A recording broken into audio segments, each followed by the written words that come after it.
e passar a palavra para a Joana Dark, do grupo Tortura Nunca Mais. Boa tarde.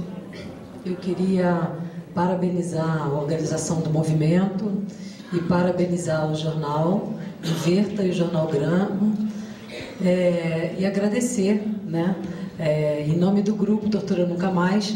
Eu não sou presidente do grupo, a presidente é a Cecília Coimbra, a vice-presidente é a Vitória Grabois e eu sou a secretária do grupo, secretária-geral do grupo. Queria também comunicar que nossas reuniões são sempre às segundas-feiras, às 19h30, e é uma plenária aberta e todos têm voto igual, né? Nós somos um movimento social. Queria também registrar a presença de duas companheiras do movimento, Rosilene Nascimento e Cíntia Braga.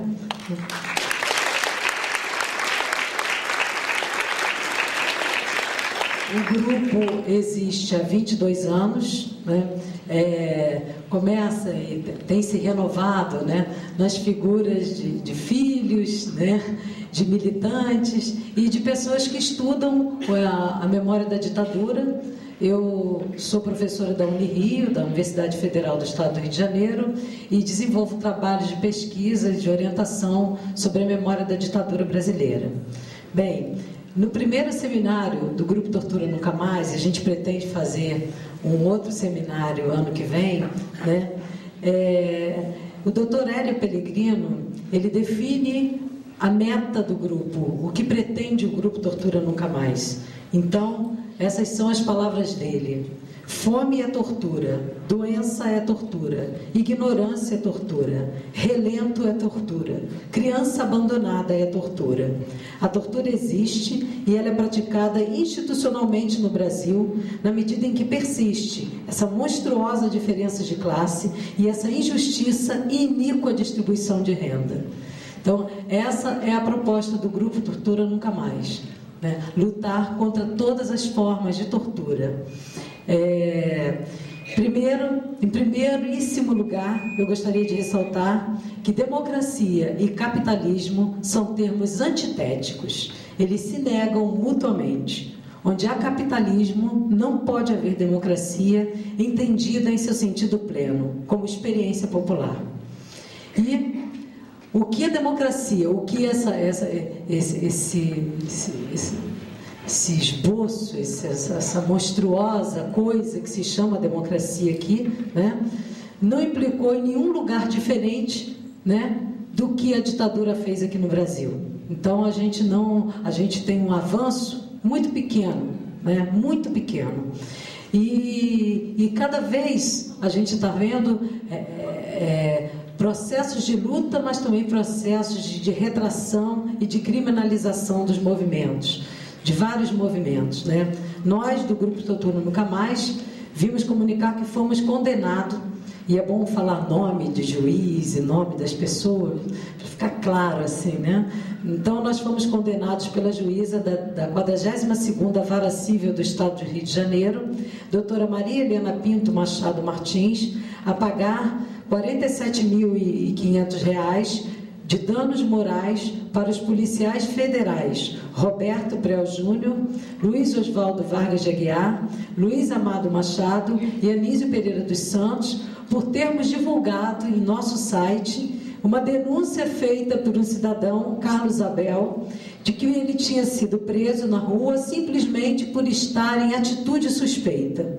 Carlos foi violentamente agredido pelos policiais. Ele chegou ao grupo, fez a denúncia, nós recebemos a denúncia, averiguamos se estava correto, se era isso mesmo, porque o grupo tem um corpo clínico e um corpo jurídico, verificamos que realmente isso aconteceu e colocamos em nosso site. Não fizemos nada mais do que os jornais da época também fizeram, né?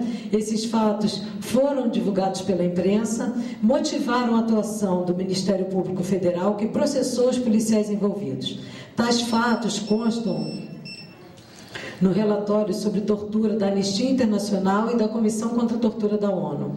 No entanto, o Ministério Público Federal encaminhou uma ação penal contra os policiais, mas essa ação foi suspensa por questão técnico-jurídica. O Judiciário, então, entendeu que o Grupo Tortura no Cana Mais teria extrapolado no relato dos fatos. Então, nós fomos condenados a pagar essa quantia, e aí, como nós não recebemos dinheiro de lugar nenhum, nós estamos nos virando como podemos, né? Vários artistas estão nos ajudando. Em junho, nós fizemos um show no Bar do Ernesto, e agora, dia 9 de outubro, o Circo Voador abriu as portas para a gente, e nós vamos fazer um show com a presença de Fátima Guedes, Geraldinho Azevedo, né? Então, eu estou aqui também convidando vocês para o show, né? E para se solidarizarem com a nossa luta, com a criminalização de mais um movimento social. A tentativa de emudecer, de destruir e de desmoralizar todos os que lutam contra as injustiças faz parte da política do Estado brasileiro desde a sua existência. Mas, atualmente, ela está ganhando mais poder e força, na medida em que o aparato judicial lhe fornece apoio, em que os meios de comunicação silenciam-se e, muitas vezes, apoiam essas violências. Ela também não é característica só do Brasil e se fortalece com o atual estágio do capitalismo neoliberal. A leitura literal e positivista do direito estreita os olhos para as diferenças e injustamente iguala aquilo que é inigualável. Segundo Fábio Conder Comparato, a finalidade última do direito, a finalidade última do ato de julgar, consiste em fazer justiça, em aplicar cegamente as normas do direito positivo. Ora, a justiça, como advertiu a sabedoria clássica, como diz Dr. Fábio Conder Comparato, consiste em dar a cada um o que é seu, o que pertence essencialmente a cada indivíduo pela sua própria natureza. É a dignidade da pessoa humana, supremo valor ético. Uma decisão judicial que negue, no caso concreto, a dignidade humana é imoral e, portanto, juridicamente sustentável. Por isso, é indigno que os movimentos sociais que lutam em defesa da dignidade da pessoa humana, no atendimento às necessidades básicas dos seres humanos, de morar, produzir, trabalhar, vestir, estudar, etc., que lutam pela defesa do bem maior que é a dignidade, a liberdade e a livre expressão, sejam severamente punidos, sejam colocados no banco dos réus como se tivéssemos cometido um crime. Repudiamos a forma como estão sendo punidos os movimentos sociais. Repudiamos que o nosso direito esteja mais a serviço do poder e da opressão do que da vida, da igualdade social e da dignidade da pessoa humana, ideais tão antigos e tão perseguidos. Repudiamos que lideranças dos movimentos sociais morram, mesmo depois de terem anunciado a sua própria morte, como é o caso do Chico Mendes, é o caso da irmã Dorothy e é o caso de várias outras pessoas que estão anunciando a morte e estão sendo mortas. Repudiamos que os índios Guarani Kaiowá, em Dourados, no Mato Grosso do Sul, ainda continuem sofrendo a perseguição por parte da polícia e da imprensa local, conforme podemos ver no vídeo produzido pela Associação dos Jovens Índios do Brasil. Esperamos que o batismo de sangue não se atualize, que nomes como Frei Beto, Irmã Dorothy e muitos outros religiosos que morreram na esperança de um país mais justo e fraterno sirvam de exemplo para que nunca mais precisemos chorar pelos que lutam. E agora eu vou citar uma lista de religiosos que estão condenados à morte. Dr. Elvren Kreoner, bispo de Prelado do Xingu, anda acompanhado de segurança. Dom Geraldo Verdier, bispo de Guarajá-Mirim. Dom Antônio Poçamai, bispo de Ji, Paraná. Frei Henri Burim de Rosieres, da Comissão Pastoral da Terra de Xinguara. Irmã Leonora Bruneto, da Comissão Pastoral da Terra de Alta Floresta, Mato Grosso. Padre José Iborra Blans, Guarajá-Mirim, tem denunciado invasões de terras indígenas de parques florestais. Padre José Amaro de Souza, que também trabalha em Anapu, Paraná, cidade onde mataram a irmã Dorothy.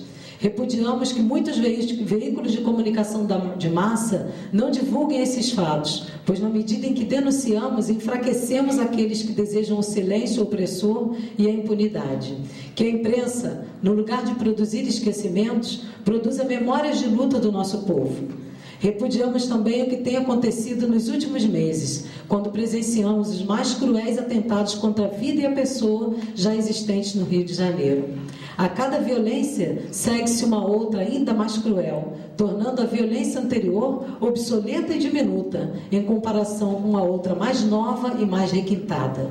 Foram tantos assassinatos, tantas invasões nos últimos meses no Rio de Janeiro, que fica quase inútil descrevê-los, pois sabemos que eles são apenas mais um. Mas devemos escrevê-los como denúncia, como luta. Então, as mortes do complexo do Alemão, em decorrência da necessidade da limpeza da cidade para o PAN, obscureceram-se diante das mortes do complexo do Lins, que envelheceram-se antes da favela do Muquiço, que seguiram-se da Cidade Alta, da Chatuba, de Santa Cruz, do Famacê e de outras que diariamente são estampadas nos jornais. O argumento do Estado para a invasão desses locais e para a violência sobre os moradores é que vivemos uma guerra contra o tráfico de drogas e o crime organizado. É importante que pensemos nas questões que estão implícitas nesse argumento, no argumento de que vivemos numa guerra. A noção de guerra nos diz bastante. Guerra é um estado de exceção. Nele vale tudo. Mas a guerra não está generalizada por toda a cidade, nem é contra todos os seus habitantes. São violências dirigidas especialmente para um grupo na sociedade, aqueles que estão à margem do sistema produtivo, os subempregados, os desempregados, os pobres. Essas pessoas, pelas suas condições socioeconômicas, também moram nos espaços que sobram da cidade, nos espaços rejeitados pelos donos do capital, nos morros, nas favelas, nos conglomerados subnormais, como foram denominados pelo poder público. Em nome da paz, da ordem, vale tudo. Pode-se invadir a favela com armas em punho, invadir as casas, revistar mochilas de crianças pequenas, executar indivíduos, torturar, atirar indiscriminadamente. O Estado punitivo penaliza os que precisam ficar longe das benesses do capital. Penaliza a pobreza, mas penaliza também os que lutam contra esse estado de coisas, os movimentos sociais.